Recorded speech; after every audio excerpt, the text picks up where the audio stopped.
In this lesson, we're going to connect the spoiler to the frame. Alright, so taking a look at our reference image here from the front view, you can see that it extrudes off of the frame, off the back here, and it connects to the spoiler. And it's got kind of an odd shape to it. So we're going to continue using splines to create the shape, but I'm going to show you a different way of doing so. So let's just go ahead and create a line that comes right up the middle of our object here. So I'm going to create a point right here, and I'm going to come up right in the center to right about here, and then hold shift and go straight up into that spoiler. So you should have a line that kind of looks something like this. Now for this, what I want to do is I want to go to my modifier panel, and let me take these vertices and let me pull those over a little bit, and let's try to get those to match up to push right up into these pieces right here. So I'm going to take this vertex, I'm going to pull that up a little bit higher to right about here. And we may actually have to take this object and pull it down just a little bit more, so that way it connects right into that piece. Now with our line that we just created, let's go ahead and take these pieces, or these vertices, and let's use that fillet tool to change their shape. Now, well, I think I have enough there. I may not need to add another vertex. Let's just convert those two to Bezier, and then let's just kind of modify the shape a little bit. So I'm going to take this one vertex here, let me pull that up, and let's change that to Bezier as well. And I've kind of lost the handles for that, so I may have to zoom way in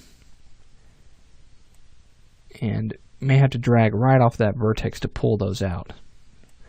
So now we've got the handle that we need, and we're going to continue to pull that out as far as we need to get that shape.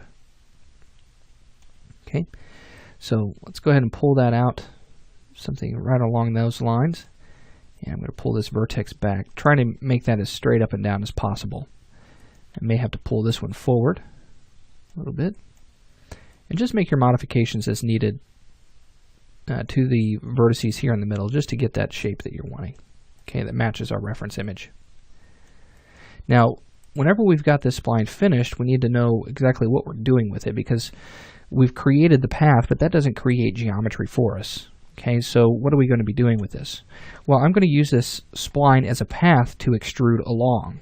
So I'm going to take my frame that we have here, and I'm going to go ahead and convert it to an editable poly. So that's going to get rid of our symmetry modifier. And I'm going to create a segment right down the middle here, and also along the back to create one polygon that is going to extrude up along this spline. So let's go to Edit, Swift Loop, and I'm going to add a loop right here in the middle.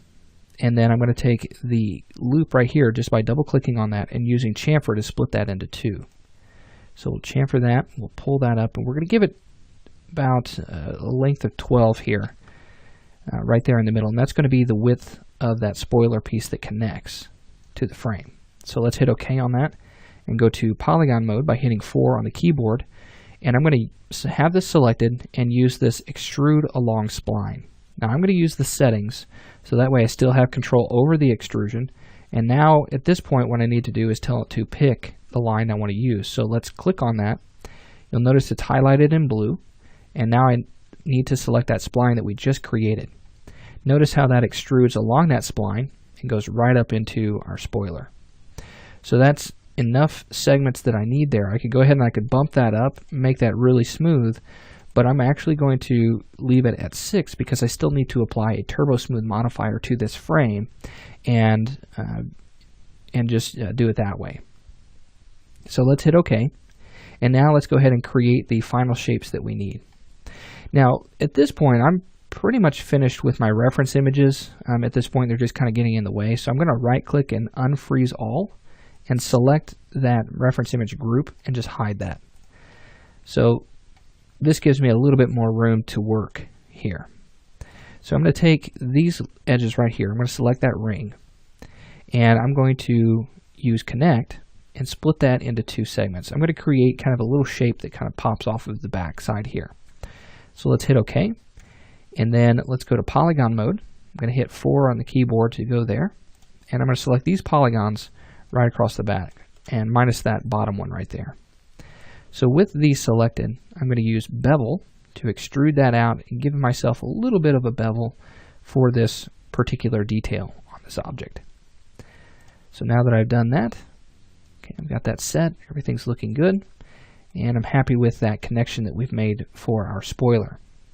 So now what we're going to do in our next lesson is we're going to finish up the details coming up in the next few lessons. So in the next one, we're going to build out the bumper, and then after that, we're going to build the cover for our RC car, and then we'll also end with creating the antenna, just adding the final touches to our RC car before we move into the final bits of this course. So I'll see you in the next lesson.